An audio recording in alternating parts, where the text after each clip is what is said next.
आपको पसंद करेंगे भाई, हमारा नेट क्लियर करा दो। दुर्गा को क्लियर, दुर्गा को वो करवा दे। आज सुबह सुबह 3-4 बजे बस कुछ रह गया था, आज लेट हो गया। हाँ वही ज़्यादा नहीं रहा मेरा क्यों था किसी के कुछ हो रहा होगा तभी तभी ये चीज पूछी जाती है क्या है? क्वेश्चन गलत है क्या आंसर गलत है? किसका आंसर गलत है। क्वेश्चन गलत है। अच्छा नहीं आपने पूछा नहीं कोई, आपको ही पूछना चाहिए था क्या कहना चाहते हो।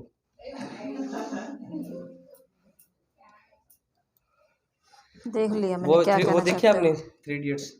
देखिए कहना क्या चाहते हो। अरे कहना क्या चाहते हो।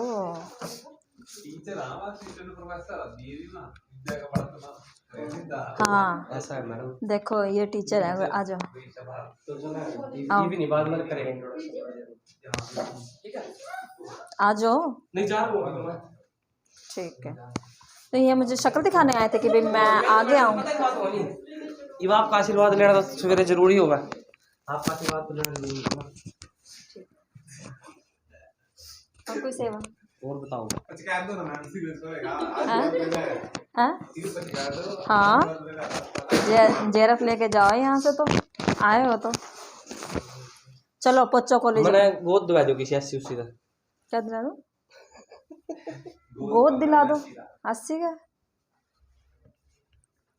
80 में हो जाते ना, फिर मत्था पड़ के रोते 80 में कर दिया। हाँ 2 मिनट तो इसके अभी हो लिया। कोई बात नहीं, रहने दो उसका सिरा, उसकी सेहत पे फर्क नहीं पड़ना चाहिए। चलो खोलो अपनी कम्युनिकेशन।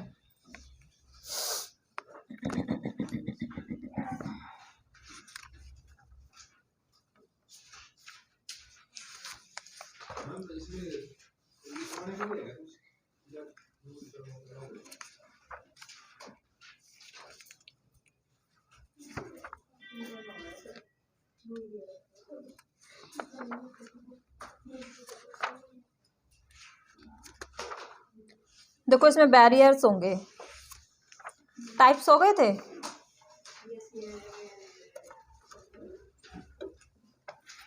टाइप्स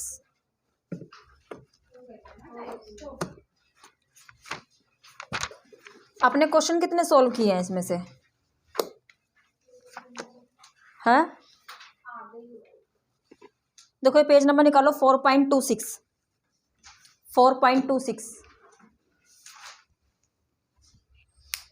हिंदी वाली बुक में नहीं होंगे शायद, ये जो करवा रही हूँ। नहीं अभी नहीं। 4.26 पे है 6 different types of interpersonal powers of communication.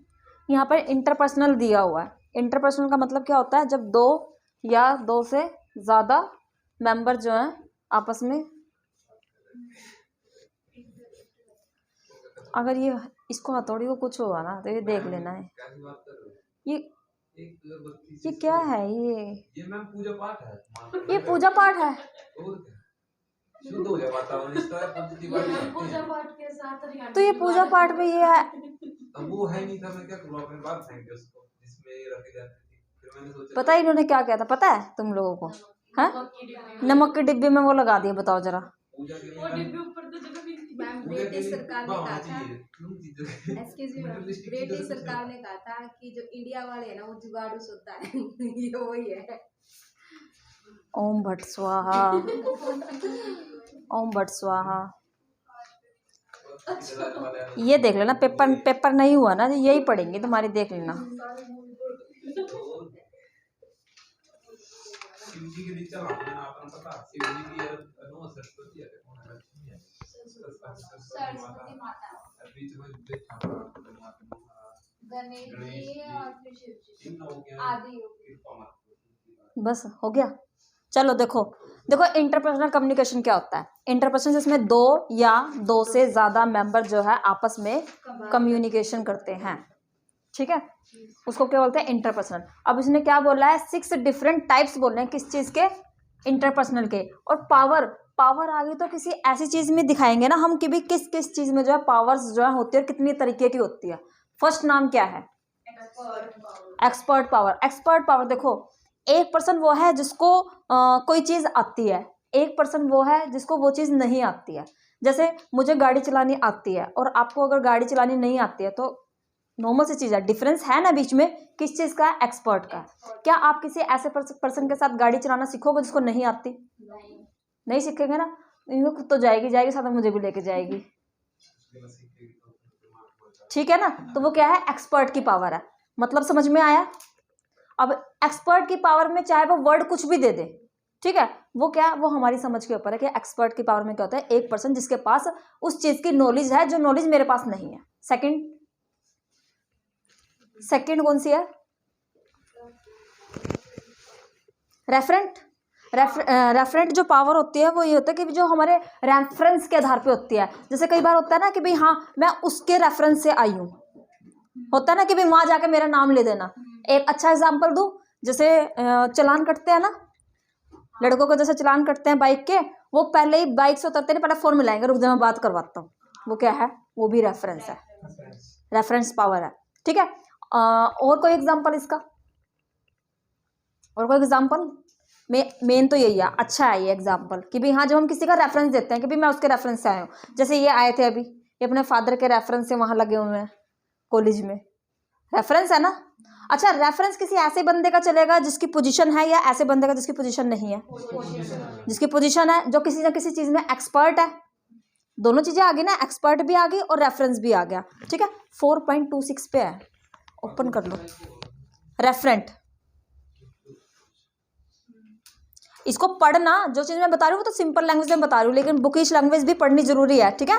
Next देखो क्या है, इन्फॉर्मेशन पावर। अब नॉर्मल चीज है, जिसके पास इन्फॉर्मेशन है वो तो आप वो स्टेज पे ही खड़ा रहेगा ना, या फिर आप लोगों के बीच में बैठ के बोलेंगे, वो नहीं। जिसके पास पावर है वो सामने होकर बोलेगा। आप लोगों के पास उस चीज का ज्ञान है तो आप आके बोलोगे, नहीं है तो फिर आप वो चीजें सुनोगे।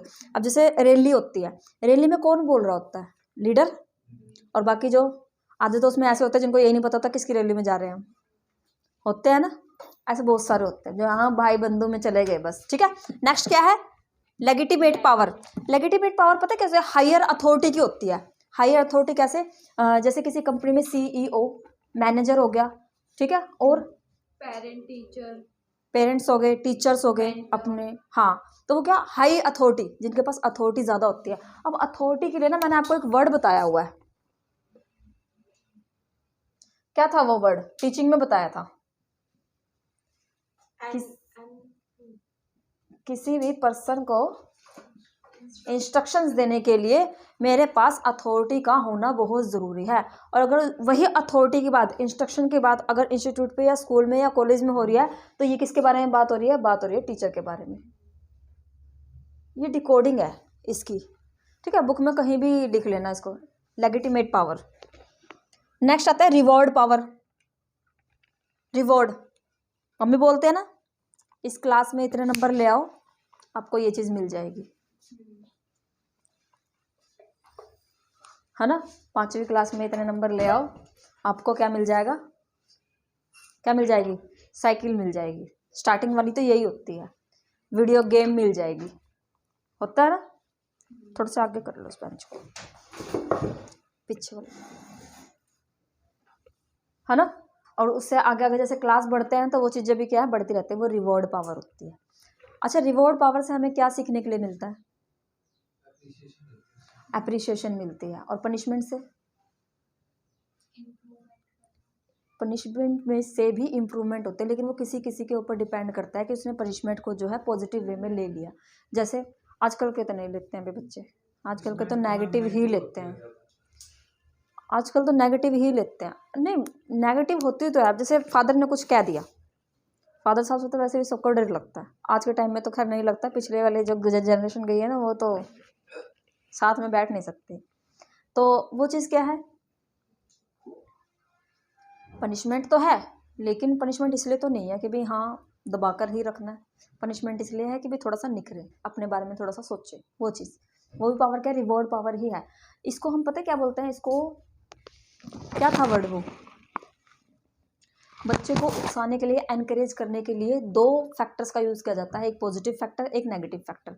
पॉजिटिव फैक्टर में उसका रिवॉर्ड आ जाएगा और नेगेटिव फैक्टर में पनिशमेंट आ जाएगी। ठीक है, सिखाने के 2 तरीके हैं, पॉजिटिव और नेगेटिव। कि भी हाँ, एक तो बच्चों को ये दो, स्टिमुलस बोल देते हैं इसको, स्टिमुलस दे दो कि भी हाँ आपको ना ये चीज़ दिलवाऊंगी। ठीक है, वो चीज़। चलो नेक्स्ट, चलो 5 हो गया ना। नेक्स्ट देखो 6, कोहर्सिव पावर। कोहर्सिव होती है जब हम किसी को डराते हैं, धमकाते हैं कि भाई आपको बाहर निकाल दूंगी इधर से या इधर से। ठीक है, यू आर फायर्ड, CEO एक तरीके से जब हम किसी को डरा रहे हैं, धमका रहे हैं, ब्लैकमेल कर रहे हैं, वो पावर किस में जाती है हमारी? कोहर्सिव में। कोहर्सिव का मतलब मेरे ख्याल से कायरता होती है शायद, है ना? बता दो, थोड़ा सा गूगल कर लिया करो, है बुक में, है लिखा हुआ है ये। आपकी नहीं आई ना बुक अभी? आ जाएगी। आया भाई? एक्सपर्ट की पावर क्या है? जिस पर्सन को हमें कोई चीज़ आती है, मतलब एक स्टेप भी आ गया तो भी वो एक्सपर्ट है। दूसरी पावर कौन सी है? रेफरेंस की पावर, कि मैं रेफरेंस दे रही हूँ। थर्ड में क्या है? इंफॉर्मेशन की पावर। नेक्स्ट क्या है? Legitimate power. Next reward power. Next coercive power. ठीक है, अब मुझे ये बताओ कि इन 6 में से कौन कौन सी पावर जो है वो फॉर्मल है और कौन कौन सी इनफॉर्मल है? आ जाओ, क्वेश्चन तो ये है।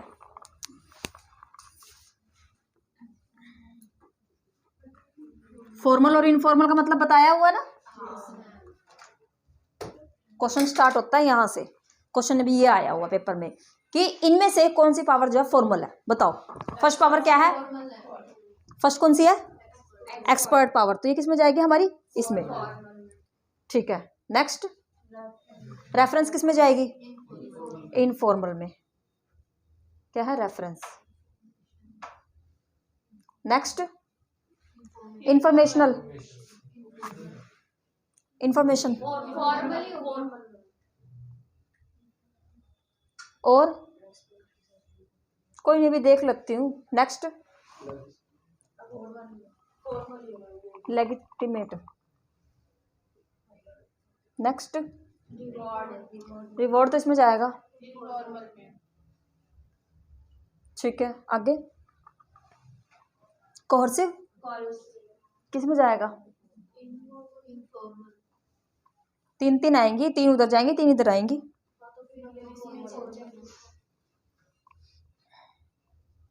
सिर्फ है क्या ये? सी है कोहर्सिव। ठीक है, ये क्वेश्चन आया हुआ पेपर में कि फॉर्मल कौन सी है इनमें से। 6 के 6 दे दिया आपको, अब उसमें से पहचानना फॉर्मल कौन सी है। अब आपको उनके मतलब पता है तो आपको पता चल जाएगा, नहीं तो अपना जयराम जी की, इनकी तरफ से भी हमारी तरफ से भी।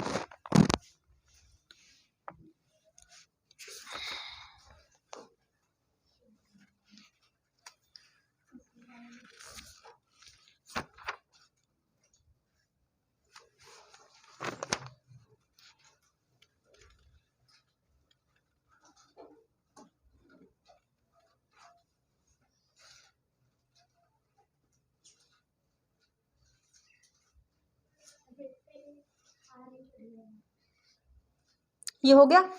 अच्छा, फ्राइडे को क्लास लगी थी या थर्सडे को? थर्सडे को ना टॉपिक करवाया था मैंने आपको, हाई कॉन्टेक्स्ट कल्चर क्या होता है, लो कॉन्टेक्स्ट कल्चर। अपूर्वा क्लास कर ली थी वो ऑनलाइन वाली कम्युनिकेशन की, आया था समझ में? चलो क्लास तो मिस नहीं होती, बच्चे बीमार हो जाते हैं तो, नहीं तो आधी टेंशन तो मेरी यही रहती थी पहले कि भाई हाँ बच्चे कैसे करेंगे। इसका आधे घंटे का ध्यान रखना, ऑफ भी करने आइए। बताओ भाई, हाई कॉन्टेक्स्ट और लो कॉन्टेक्स्ट क्या होता है?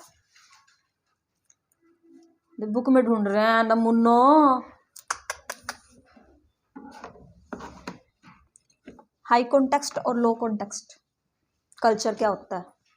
हाई में कौन से लोग आते हैं? वेस्टर्न कल्चर होता है हाई में? हाँ, इंडिया में, सॉरी। हाँ, और वो तो वेस्टर्न बोल रहे हैं। हाई में इंडिया में, लो में वेस्टर्न कल्चर। अपने दिमाग के ऊपर प्रेशर को ज्यादा कौन रखता है? हाई कौन रखता है? इंडिया इंडिया वाले, बस बात ही खत्म। और लो? वेस्टर्न बस अब इसमें याद देख लो कि भाई सिंगल एक चीज के ऊपर फोकस कौन करते हैं, लो वाले। ज्यादा एक टाइम पे ज्यादा की तरफ मल्टीपल इंडिया टास्किंग बोल सकते हैं इसको।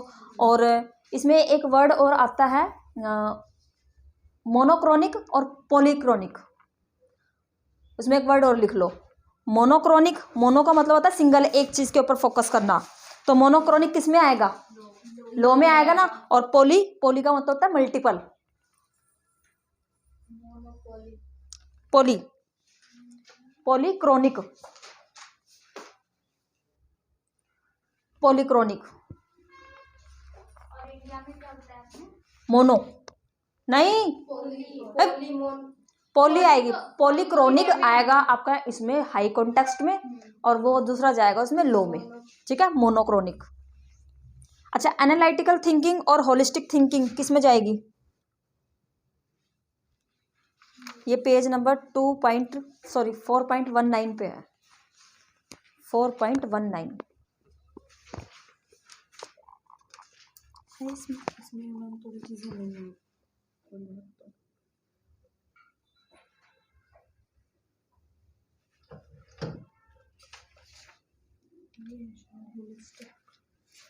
ये ह्यूरिस्टिक है, मिला?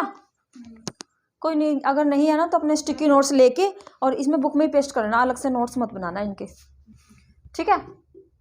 हुआ, आया समझ में, पॉलीक्रोनिक और मोनोक्रोनिक। अच्छा, इसमें और लिखो वर्ड्स जो है, रिजिड कौन सी चीज होगी, रिजिड और फ्लेक्सिबल वर्ड किस में आएगा, फ्लेक्सिबल इंडिया में आ जाएगा, हाई में आ जाएगा फ्लेक्सिबल। जहां भी आएगा लिख लो।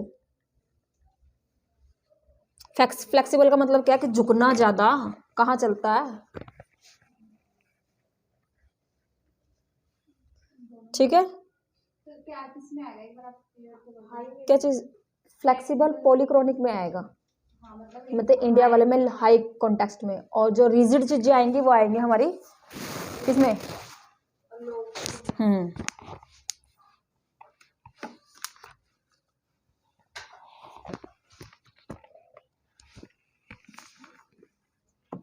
अच्छा, इसके नीचे ही ना ये दिए हुए हैं कैरेक्टरिस्टिक्स ऑफ कम्युनिकेशन, बिल्कुल सिंपल लैंग्वेज में दिए हुए हैं, ठीक है? इसके 1 से लेके 11 तक आप पढ़ लेना, 10 तक, 11वां मैं करवा रही हूँ इसका, ठीक है, जहां से क्वेश्चन आया हुआ है। नॉर्मल सी चीज है, सिर्फ इनका मतलब समझना कि उसका मतलब क्या होता है, कम्युनिकेशन कैसा होता है, ठीक है? जो 11वां देखो, communication always has a context. Communication जो है ना हमेशा किसी ना किसी कॉन्टेक्स्ट में होता है, विदाउट कॉन्टेक्स्ट बात कर ही नहीं सकते, ठीक है? अब आप किसी ऐसे पर्सन के घर गए हो जहां कोई डेथ हो गई है, तो वहां आप कोई खुशी वाली बात कर सकते हो, तो कॉन्टेक्स्ट हो गया ना वो एक तरीके का, यानी कि बात करने का क्या बोल सकते हैं, टॉपिक मिल गया ना आपको, सिचुएशन मायने रखती है, तो वही चीज हमारे कहते हैं कॉन्टेक्स्ट। कम्युनिकेशन हमेशा एक कॉन्टेक्स्ट में ही होता है। अब कहीं पर हंसी मजाक हो रहा है, तो क्या आप दोस्तों के बीच में हंसी मजाक होता है, आप उस चीज को सीरियस ले सकते हो, नहीं ले सकते हो, आपको वो मजाक में ही लेना पड़ेगा, क्योंकि वो मजाक चल रहा है वहां पर, ठीक है? और सीरियस जगह पे हम मजाक नहीं कर सकते, क्योंकि एक सीरियस जगह वहां पर जाकर मजाक करें तो वो चीज़ नहीं होगी। तो यानी कि कम्युनिकेशन एक कॉन्टेक्स्ट की फॉर्म में ही होता है। कम्युनिकेशन के 4 कॉन्टेक्स्ट दिए हैं। फर्स्ट देखो क्या है, इसमें फिजिकल कॉन्टेक्स्ट होना बहुत जरूरी है। फिजिकल कैसे भाई, फिजिकल कॉन्टेक्स्ट कैसे, जैसे हम यहाँ बैठे हुए हैं क्लासरूम में बैठे, तो क्या ऐसा है कि मैं यहाँ पे फॉर्मल बात करूंगी, इनफॉर्मल करूंगी, फॉर्मल बात करेंगे सारे के सारे, ठीक है? फॉर्मल में हम थोड़ा बहुत इनफॉर्मल मिक्सअप कर सकते हैं, थोड़ा बहुत, कि भाई हाँ बच्चों का जो है माइंड जो है बिल्कुल वॉश भी ना हो और अपना बोरियत भी फील ना हो, तो वो चीज़ का थोड़ा बहुत इनफॉर्मल कर देते हैं, लेकिन पूरा तो नहीं कर सकते, ठीक है? वो क्या होगा, फिजिकल। फिजिकल क्या होगा, कॉन्टेक्स्ट। सेकंड क्या है, सेकंड है सोशल कॉन्टेक्स्ट। सोशल कैसे भी, सामाजिक रूप से हमारे रोल मायने रखते हैं ना, कि भाई रिस्पॉन्सिबिलिटी मायने रखती हैं, वो चीज़ आ जाएगी। थर्ड क्या है, साइकोलॉजिकल। साइकोलॉजिकल कैसे भी, माइंड के अकॉर्डिंग। कई बार होता है ना कि हम यहाँ पे बैठे हुए माइंड आत्मा बाहर घूम रही होती है ना, वादियों में। दीक्षा श्री क्या हो गया, होता है ना ऐसा कि हम बैठे तो उस जगह पे है, लेकिन हमारा माइंड जो है वो साइकोलॉजिकल। अच्छा, एक चीज होती है फिजियोलॉजिकल, एक होता है साइकोलॉजिकल। साइकोलॉजिकल में क्या आ जाएगी, हमारे माइंड से रिलेटेड चीजें। कोग्निटिव का मतलब मैंने वो बताया था, माइंड में चला जाएगा। और साइकोलॉजिकल, फिजियोलॉजिकल सॉरी, हमारे शरीर से रिलेटेड, ठीक है, जितनी भी चीज़ें आएंगी। अब अगर किसी भी जगह पे हम बैठे हैं और बाहर से वॉइस आ रही है, बाहर से वॉइस आ रही है, तो वो मेरे किस चीज़ के ऊपर प्रभाव डालेगी? फिजियोलॉजी के ऊपर या फिर साइकोलॉजी? साइकोलॉजिकल। ठीक है ना। एनवायरनमेंट का फर्क कैसे पड़ता है? अगर बाहर से तेज आवाज आ रही है तो मेरे शरीर के ऊपर थोड़ा ना फर्क पड़ेगा, उसका किसके ऊपर पड़ेगा? माइंड के ऊपर। लेकिन अगर जरूरत से ज्यादा गर्मी हो रही है और जरूरत से ज्यादा ठंड हो रही है, टेम्परेचर का फर्क किसके ऊपर पड़ेगा? फिजियोलॉजिकल। ये क्वेश्चन आया हुआ पेपर में, ठीक है। अगर कहीं किसी भी जगह पे किसी भी रूम में अगर वॉइस जो है ज्यादा तेज है तो किस चीज के ऊपर फर्क पड़ेगा? फिजियोलॉजिकल या साइकोलॉजिकल? और वो गधे एग्जामिनर ऐसे होते हैं, ये फिजियोलॉजी है ना, इसको शारीरिक नहीं लिख के देंगे वो आपको, वो फिजियोलॉजिकल ही लिख के देंगे आप, ठीक है। ये हिंदी वालों के लिए है। और साइकोलॉजिकल को वो साइकोलॉजिकल ही लिखेंगे, वो उसको वो नहीं लिखेंगे, मनोवैज्ञानिक नहीं लिखेंगे। इतना टाइम नहीं होता उनके पास कि वो मनोवैज्ञानिक लिख के देंगे, क्योंकि उनको पता है कि हिंदी वाले बच्चे ज़्यादा ओवर स्मार्ट होते हैं। ठीक है। अच्छा, नेक्स्ट देखो क्या है, नेक्स्ट है टेम्पोरल। टेम्पोरल क्या होता है? टाइम के अकॉर्डिंग बात करना। टाइम के अकॉर्डिंग कैसे?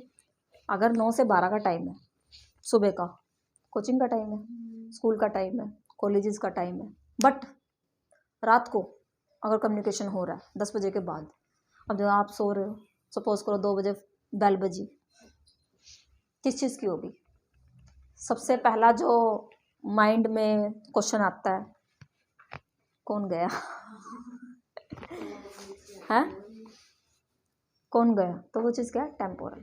टेम्पोरल का एक नाम हो रहा है क्रोनोमिक्स, ठीक है, क्रोनोमिक्स। और एक और था जो कलरिंग से रिलेटेड था भाई, उसको क्रोमैटिक, पता नहीं भाई, 2 नाम आए, एक कलर से रिलेटेड है और एक जो है आपका टाइमिंग से रिलेटेड है। आया? नेक्स्ट देखो, इसके फंक्शंस दिए हुए हैं कम्युनिकेशन के, macro function of communication. Next page, उसी पेज पे है। मोस्ट इंपॉर्टेंट है ये चीजें जो करवा रही हूँ आपको, ठीक है। कोरोनो कहाँ पहुंच चुकी हूँ मैं? फंक्शंस है। फर्स्ट क्या है? फर्स्ट आता है इमोटिव फंक्शन। इमोटिव फंक्शन कौन से होते हैं? ओ माई गॉड, जिसमें हमारी इनर वैल्यू आती है, जिसके अंदर क्या होता है? इनर वैल्यू आती है। बुक में लिखी हुई है, मैंने नहीं लिखवा रही हूँ, बुक में सब कुछ लिखा हुआ है और यहाँ से क्वेश्चन आए हुए हैं। जहाँ से भी जितने भी छोटे टर्मोलॉजी निकलते हैं ना, वहीं से ही क्वेश्चन पकड़ लेते हैं कि भाई हाँ, यहाँ से क्वेश्चन निकल सकता है। अब उन्होंने क्या करना है, उन्होंने 6 टर्मोलॉजी देनी है आपको और उसके बिहाफ पे क्वेश्चन पूछ ले कि ये फॉर्मल में आएगा या इनफॉर्मल में आएगा, बस क्वेश्चन बन गया उनका। तो हमें उनका मतलब पता होना चाहिए, इनका मतलब क्या होता है। इमोटिव में जिसमें इमोशंस यूज़ कर रही हूँ, ओ माई गॉड ये क्या हो गया, मेरे इमोशंस चलेंगे ना कि भाई हाँ, या तो कुछ अच्छा हुआ है या कुछ बुरा हुआ है, तो वो चीज़ क्या है? इमोटिव, इनर वॉइस चली जाएगी, ठीक है।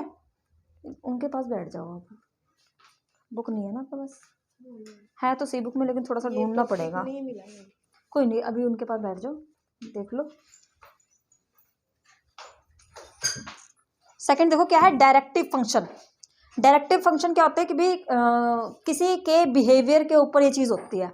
डायरेक्टिव फंक्शन किसी के बिहेवियर के ऊपर कोई भी चीज़ होना, जैसे कि अगर मैं बोलती हूँ कि भाई मुझे पानी का गिलास दे दो, अब पानी का गिलास जो मैंने मांगा है ना, मायने रखता है कि भाई किस पर्सन से मांगा है। अपने से बराबर पर्सन से मांगा है, ठीक है, अपने से जूनियर से मांगा है, अपने से सीनियर से मांगा है। बताओ, तीन सिचुएशन दे दी मैंने आपको।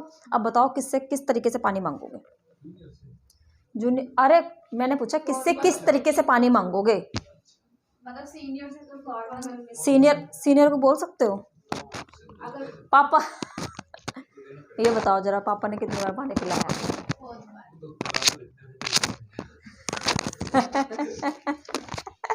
बताओ, पिला तो रोज तो बोल के देखना जरा, रोज तो डायलॉग आएंगे फिर साथ में।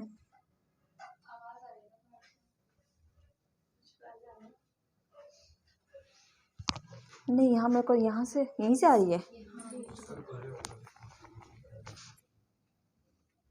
नहीं, ये नहीं है, उधर है, बाहर है। भाई ऐसे मत बोल ले, मेरा टैग पड़ जाएगा, उसने कुछ कर दिया तो।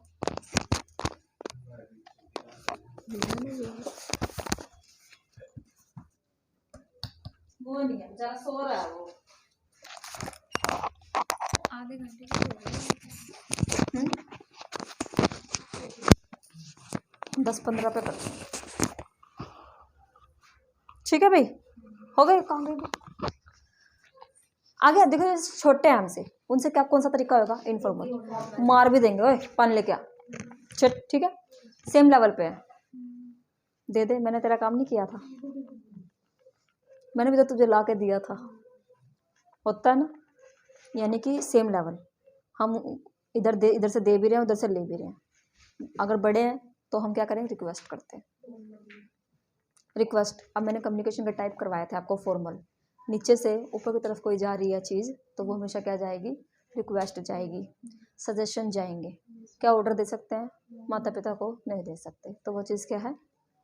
ठीक है, कम्युनिकेशन में सिर्फ 2 चीज़ें याद रखनी है, या तो फॉर्मल या फिर इनफॉर्मल। कहाँ पे कम्युनिकेशन जो हो रहा है वो फॉर्मल है, कहाँ पर जो कम्युनिकेशन हो रहा है वो इनफॉर्मल है, किस तरीके का कम्युनिकेशन हो रहा है। या फिर इसका दूसरा तरीका है कि वर्टिकल जा रहा है या फिर हॉरिजॉन्टल जा रहा है। हॉरिजॉन्टल सेम लेवल पर, वर्टिकल ऊपर या नीचे। ठीक है, ये 4 चीज़ें याद रखो बस, उसके बाद कुछ याद रखने की जरूरत ही नहीं है इसमें। ये मैंने बताया था आपको, ट्रांसपर्सनल, फलाना ढिमकाना, मॉडल्स सारे हो गए हैं, समझ आ गए थे मॉडल्स, कोई दिक्कत तो नहीं। चलो नेक्स्ट आता है फैटिक फंक्शन। फैटिक फंक्शन क्या कहते हैं? जैसे कॉलेज वगैरह का तो टाइम तुम्हारा गया, अब वो देखे जागरण देखे है ना, वही टाइम चल रहा है तुम्हारा। अब जागरण में वो माइक स्टार्ट जब करते हैं वो बोलते हैं ना 1 2 3 1 2 3, या शादियों में हाँ माइक चेक है ना, 1 2 3 1 2 3। स्टार्टिंग में जब किसी भी चीज़ को चेक करने के लिए, कम्युनिकेशन में जब स्टार्ट होने वाला तो उससे पहले किसी भी चीज़ को चेक करने के लिए जो कम्युनिकेशन होता है, वो जो फंक्शन होता है उसको बोलते हैं फैटिक। और इसमें यही लिख देना, mic testing, hello hello 1 2 3 1 2 3, mic testing 1 2 3, phatic check करना, कैन यू हियर मी। ठीक है, ये पढ़ना थोड़ा सा, ठीक है, इसमें से वर्ड्स निकल के आएंगे आपके समझने के लिए कि भाई हाँ इसमें ये वर्ड दिया हुआ है। जो सिंपल वर्ड है वो तो सिंपल ही है, जो थोड़ा सा अलग सा लगे ना वो वर्ड इसमें जो है हाईलाइट कर लेना। नेक्स्ट आता है पोएटिक फंक्शन। क्या होता है पोएटिक?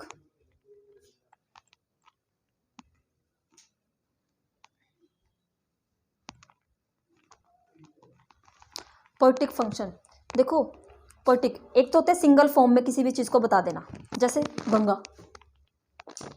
गंगा क्या है? रिवर है। ठीक है, ये सिंपल फॉर्म में मैंने बताया उसको, लेकिन मैंने उसको थोड़ा सा अट्रैक्टिव बनाने के लिए, यानी कि उसको चीज़ को महान दिखाने के लिए मैंने क्या बोला? द गंगा यूज़ करते हैं ना, द यूज़ करते हैं ना, ताजमहल है ना। हाँ, वो चीज़ क्या है? किसी भी चीज़ को यूनिक दिखाने के लिए हम जिस वर्ड का यूज़ करते हैं वो चीज़ क्या हमारे नाम के साथ थोड़ा लगेगा।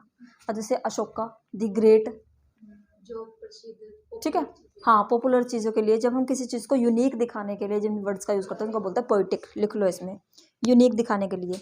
अब इसमें एक वर्ड है इयोपोनी, इयोपोनी पता नहीं कैसे कैसे तो नाम है, किसी भी चीज़ का जो है सार आ जाता है इसमें पोएटिक में, पोएटिक फंक्शन। अच्छा, इसमें एक वर्ड दिया हुआ देखो, एस्थेटिक, दिखा फर्स्ट लाइन में ही। और एस्थेटिक का मतलब मैंने क्या बताया हुआ है? हाँ जी, एस्थेटिक का मतलब क्या बताया हुआ है? जिसमें किसी भी पर्सन के एट्रीब्यूट्स आते हैं। एट्रीब्यूट्स मतलब विशेषताएं आती हैं, विशेषताएं मतलब इमोशंस आते हैं। इमोशंस मतलब अब ये इमोशंस ही है ना, गंगा के साथ में द लगा दिया, इमोशंस ही तो है। ठीक है, द रामा, ठीक है, वो चीज़ें इमोशंस इंक्लूड होते हैं। अच्छा, ये इमोशंस के रिगार्डिंग ट्रायंगल जो वर्ड दिया था वो किसने दिया था? अगर तुम भूल गए होंगे ना देखना, ट्रायंगल, एथोस लोगोस पैथोस। हाँ हाँ हाँ हाँ, अब आ गया याद हमें। हाँ हाँ, आगे आ तो गया। पेपर में ऐसे बताने तो नहीं आएंगे ना, मैं भी नहीं बता सकती। वहाँ तो तुम्हारे दिमाग ही चलेंगे कि भाई हाँ इसमें घोड़े जो दौड़ाए जा रहे हैं इंस्टाग्राम के। चलो नेक्स्ट, चलो रेफरेंशियल। अब रेफरेंशियल अभी पीछे तो गया है, मैसेज गया है ना, और ये ना पेपर में आया हुआ था, पेपर में आया था, इसका क्वेश्चन ही नहीं अब तक समझ में आया कि ये क्वेश्चन पूछा किस वे में है। देखो क्या लिखा हुआ इसमें, याद नहीं है। Constructed to convey information, information को देने के लिए, अब देखो पीछे हमने पढ़ा है ना, पावर्स में पढ़ा है, रेफरेंशियल भी पढ़ा और इंफॉर्मेशन भी पढ़ा है। उन दोनों को मिला के, यानी कि दो पावर को मिला के उन्होंने एक क्वेश्चन तैयार कर दिया कि जब किसी पर्सन के द्वारा कोई भी इंफॉर्मेशन दी जाती है, जब किसी पर्सन के द्वारा इंफॉर्मेशन दी जाती है तो उसको क्या बोलते हैं? रेफरेंशियल। ठीक है,